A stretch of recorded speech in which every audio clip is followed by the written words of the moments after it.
आपका भी यही क्वेश्चन होगा, आपने भी कभी ना कभी टीचर से पूछा होगा, सर कितने घंटे स्टडी करें?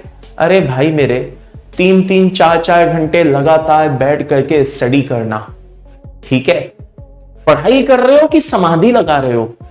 योग साधना थोड़ी ना करनी है मेरे भाई, पढ़ाई करनी है फ्रेश मूड से। आज मैं आपके सामने कुछ ऐसे पॉइंट्स लाया हूं जो मैं पूरी उम्मीद करता हूं, मतलब मुझे 100% कॉन्फिडेंस है कि वो आपके रिजल्ट को क्या करेंगे और इंक्रीज करेंगे।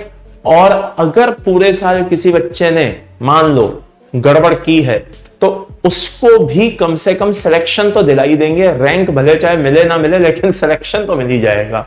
तो भाई आईआईटी में सिलेक्शन भी हो जाए तो भी बहुत बड़ी बात होती है। तो आइए इसी बात को ध्यान में रख के पॉइंट नंबर 1 मैं शुरू करने जा रहा हूं, और उसके पहले कॉपी पेन ले लेना, मेरे बताए हुए पॉइंट्स को कहीं पे अच्छे से लिख देना। सबसे पहला पॉइंट होता है बेटा, अपने ऊपर बिलीव करना, बिलीव योरसेल्फ, ठीक है ना? अपने ऊपर क्या करो, अपने ऊपर भरोसा करो। कोई भी इंसान किसी भी फील्ड से जुड़ा हुआ हो, बात समझ में आ रही है?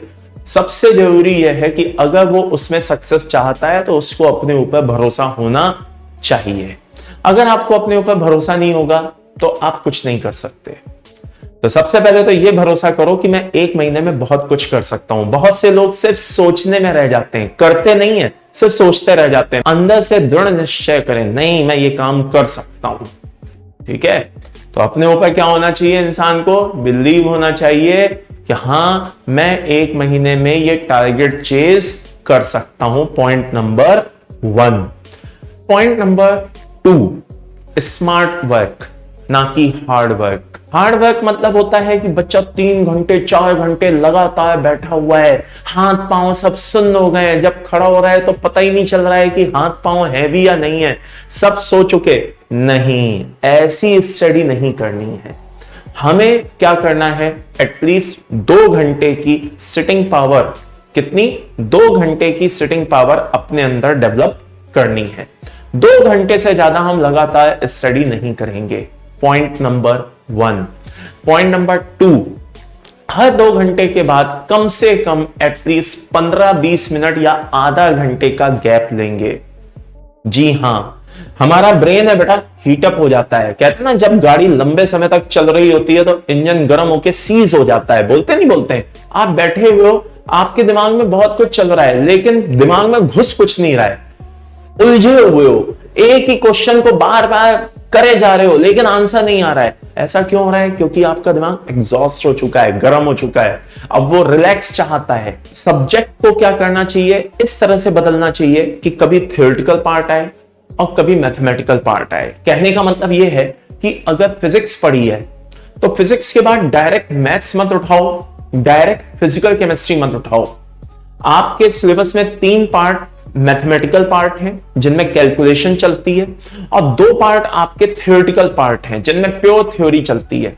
तो आपको क्या करना है? मान लो जैसे आपने फिजिक्स उठाई है तो उसके बाद थ्योरेटिकल पार्ट उठा लो, या तो इनऑर्गेनिक या ऑर्गेनिक। फिर मान लो जैसे आपने मैथ्स, फिर आपने मान लो जैसे फिजिक्स पढ़ ली, उसके बाद आपने इनऑर्गेनिक पढ़ी, तो अब आप क्या बीच में ले आओ बेटा? मैथ्स ले आओ। मैथ्स के बाद आप क्या ले आओ? ऑर्गेनिक ले आओ। ऑर्गेनिक के बाद क्या ले आओ? फिजिकल केमिस्ट्री ले आओ।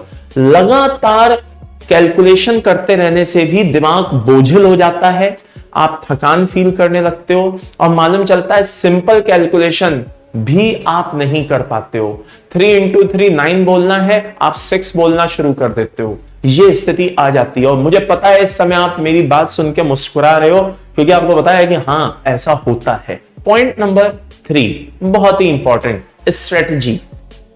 आप बोलते हैं कि सर हार्ड वर्क कर रहा हूं, स्मार्ट वर्क कर रहा हूं, वॉट एवर जो भी कर रहा हूं, इससे मिल जाएगी ना सक्सेस? गलत। स्ट्रेटजी का बहुत बड़ा रोल होता है। जी हां, स्ट्रेटजी का बहुत बड़ा रोल होता है। स्ट्रेटजी बनाइए। क्या बनाइए? स्ट्रेटजी बनाइए। अब आप बोलेंगे सर स्ट्रेटजी कैसे बनाए? अरे भाई, अपना एक जनरल टाइम टेबल बनाइए। क्या बनाइए? एक जनरल टाइम टेबल। अब आप बोलेंगे सर ये जनरल टाइम टेबल कौन सा होता है? भाई देखो, ऐसा है, मेरा मानना यह है कि घड़ी देख के काम नहीं होता। जी हां, घड़ी देख करके काम नहीं होता। मतलब मैंने बोल दिया 2 घंटे में मुझे कम से कम 20 फिजिक्स के या मैथ्स के क्वेश्चन करने हैं। अब मेरा क्या रहेगा, दिमाग लगा रहेगा, घड़ी बार बार देखता रहूंगा, अरे यार मेरे तो 10 ही क्वेश्चन हो पाए, 1.5 घंटे हो गए, अरे अगले आधा घंटे में मैं बाकी के क्वेश्चन कैसे करूंगा, सब बेकार हो गया। तो इस तरह की स्ट्रेटेजी क्या होती है, फ्लॉप साबित होती हैं। और मुझे पता है आप कह रहे हो कि हाँ सर ऐसा होता है, तो ध्यान से सुनो, हमें करना क्या है, हमें अपने आप को एक टास्क देना है कि हमें करीब करीब इतने क्वेश्चंस, ठीक है ना, इतने आवर्स में, इतने ड्यूरेशंस के बीच में कर लेने हैं।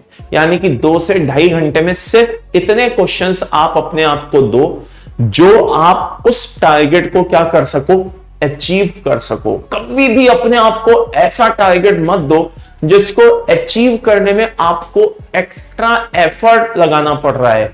रीजन ये कोई भाई मतलब फिजिकल वर्क नहीं है। आप समझो मैं क्या कहना चाह रहा हूं कि हम जब कोई बड़ा टास्क अपने आप को दे देते हैं, मान लो 20 क्वेश्चन 25 क्वेश्चन का, तो शुरू के 5-10 क्वेश्चन तो बढ़िया से बीत रहे होते हैं, फिर अगले 5-10 क्वेश्चन में घास कट रही होती है, और फिर होता क्या है, क्वेश्चन कर लेने के बाद भी कॉन्फिडेंस नहीं आता है। तो इसी को हम क्या कहते हैं बेटा, स्ट्रेटेजी। स्ट्रेटेजी कुछ ऐसी होनी चाहिए कि मुझे ऐसा अपने आप को टास्क देना है जिसको मैं पूरा करके आराम से कूल फील कर सकूं, अपनी पीठ थपथपा सकूं। याद रखना बेटा, जिंदगी में कोई और नहीं है आपकी पीठ थपथपाने वाला आपके पेरेंट्स के अलावा, समझे। अगर पेरेंट्स के अलावा कोई है तो सिर्फ वो आप हो जो आप अपनी पीठ थपथपा सकते हो अच्छा करने पे। कुछ गलत कर दोगे ना 50 लोग सुनाने आ जाएंगे, लेकिन अगर अच्छा करोगे तो भैया साफ कह रहा हूं, ध्यान से सुन लो, ये या तो आपके पेरेंट्स होंगे जिनका आपके ऊपर बहुत आशीर्वाद होगा, हाँ कि अरे वाह बेटा तुमने बहुत अच्छा कर दिया, या फिर आपकी सफलता को असली देखा जाए तो आप खुद एंजॉय कर रहे होंगे। बाकी दूसरे को किसी से कोई लेना देना नहीं है। हाँ, इंसान जब सक्सेसफुल नहीं होता है ना, तब उसको 10 लोग गिनाने आ जाते हैं, तुमने ये गलत किया, तुमने वो किया, फलाना ढिमाका। तो आपको क्या करना है, फाइनली सब चीजों को अलग करके सिर्फ और सिर्फ अपनी स्ट्रेटेजी पे फोकस करना है। नंबर 4, बच्चों की आदत होती है हाँ इधर उधर भागने की। यहां से ये थ्योरी मिली, वहां से वो थ्योरी मिली, यहां से ये क्वेश्चन मिला, वहां से वो क्वेश्चन मिला, 10 तरह की बुक इकट्ठी कर लेंगे और पूरे घर को घर ना बना के लाइब्रेरी बना देंगे। गलत, ये काम नहीं करना है। एंड टाइम पे हमें कोई भी नई बुक को टच नहीं करना चाहिए। जो बुक हमने सॉल्व की हुई है, भले चाहे वो आप पूरी सॉल्व कर चुके हो, मैं कहता हूं उसी को दोबारा से शुरू कर देना चाहिए। होता क्या है, कोई नए क्वेश्चंस करने में होता क्या है, मैं आपको बता दूं, क्वेश्चन तो एक्चुअल में वही रहते हैं, लेकिन उनको पूछने का तरीका थोड़ा सा अलग होता है। तो हालांकि होता क्या है, कुछ बच्चों को ये चीजें पसंद भी आती हैं, लेकिन मैंने बहुत से बच्चों को क्या देखा है, इस वजह से नेगेटिव होते हुए देखा है। और एंड टाइम पे हमें पॉजिटिव बने रहना बहुत जरूरी है। तो कुछ नया एक्सप्लोर करने के बजाय जो राइट नाउ आपके पास है, आप उसको इंप्रूव करिए, उसमें सुधार लाइए, उसमें ये देखिए कि मैं इसमें क्या नया कर सकता हूं। बात समझ में आ रही है? तो कुछ भी नया कोशिश करने के बजाय बढ़िया से जो चीज है उसको इंप्रूव करिए। कहते हैं ना कि जो नहीं मिला उसको रहने दो, जो है उसको संवारो, उसको बनाओ। तो भाई मैं वही कहना चाहता हूं कि कुछ नया इधर उधर से पता नहीं मतलब थ्योरी ले आएंगे, ये ले आएंगे, वो ले आएंगे, नहीं। अपने टीचर के क्लास नोट्स पे बिलीव करिए और जो आपको मॉड्यूल्स मिले हैं, जो आपको अब तक का क्वेश्चन बैंक मिला है, उस पर फोकस करिए, इधर उधर भटकना बंद करिए। दूसरी चीज, मैं बुक से थ्योरी पढ़ने की सलाह इसलिए भी नहीं देता हूं क्योंकि उसमें 2 प्रॉब्लम होती हैं। पहला, एक तो हमें यह नहीं पता होता है कि कितनी थ्योरी हमें पढ़नी है। बहुत से बच्चे होते हैं, बहुत सी बुक्स के क्या कहते हैं, नाम लेके बोलते हैं सर मैं ये पढ़ लूं क्या, वो पढ़ लूं क्या, ये कर लूं। नहीं, बुक्स में एक तो सबसे बड़ा इशू ये होता है कि आपको ये नहीं पता कि मुझे कितना पढ़ना है, क्या पढ़ना है। और दूसरा, एक सीक्वेंस की भी प्रॉब्लम होती है। सीक्वेंस क्लियर नहीं होता है, कोई चीज पहले आ रही है, कोई चीज बाद में आ रही है। ठीक है, तो इस वजह से मैं आपसे कहना चाह रहा हूं, जैसे मान लो एक कोई भी एनसीईआरटी को ले लो, कुछ भी ले लो, अब उसमें जैसे शुरुआत में ही वर्नर्स थ्योरी दे दी या लिगैंड का नाम, लिगैंड्स के बारे में बता दिया।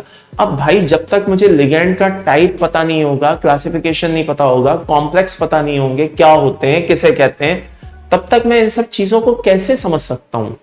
तो इसलिए मैं आपसे कह रहा हूं क्या कि थोड़ा सा अपनी इन चीजों को क्या करें, सिस्टमेटिक वे में रखें। कैसे रखें बेटा?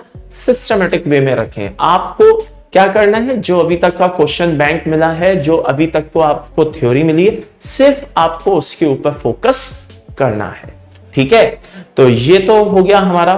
ठीक है, अगला और last and final point, last and final point क्या?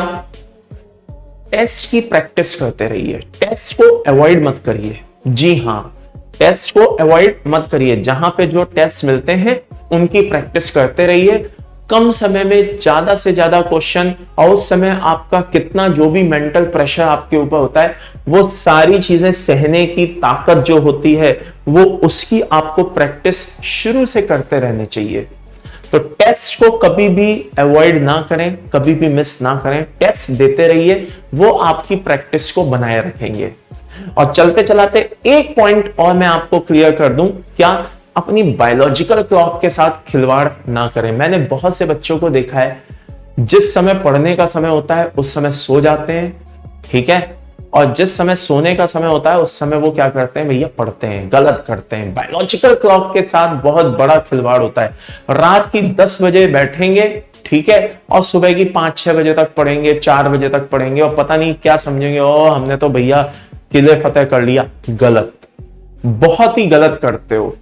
मैं कहता हूं रात की 10 बजे से लेकर के और सुबह की क्या कहते हैं 3 बजे तक, 4 बजे तक जो आपने पढ़ा है और जितना आपने समझा है, ठीक है ना, कितने आवर्स में? करीब करीब 5 से 6 घंटे में। आप सुबह के 2-3 घंटे पढ़ लो, 4 बजे से लेकर 7 बजे तक। बात समझ में आ रही है? वो 2-3 घंटे आपके 6 घंटे पे भारी पड़ेंगे। जितना अच्छी पढ़ाई आप एक रेगुलर वे में कर सकते हो ना, आप लोग क्या करते हो, बहुत ज्यादा बायोलॉजिकल क्लॉक के साथ छेड़छाड़ करते हो। उसका क्या होता है, नतीजा क्या होता है?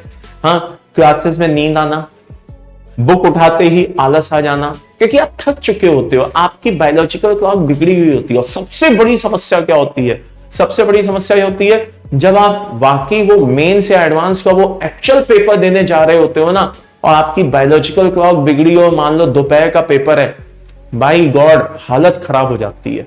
मैंने कई बच्चों को परेशान होते हुए देखा है। तो उम्मीद करता हूं आपने ये सारे पॉइंट्स नोट कर लिए होंगे और इनको फॉलो करिए। आप 1 महीने बाद खुद कहेंगे कि भाई एटीएस सर मजा आ गया, आपने वाकई बहुत सही एडवाइस दी थी, मैंने उसको फॉलो किया और मेरा रिजल्ट आपके सामने है।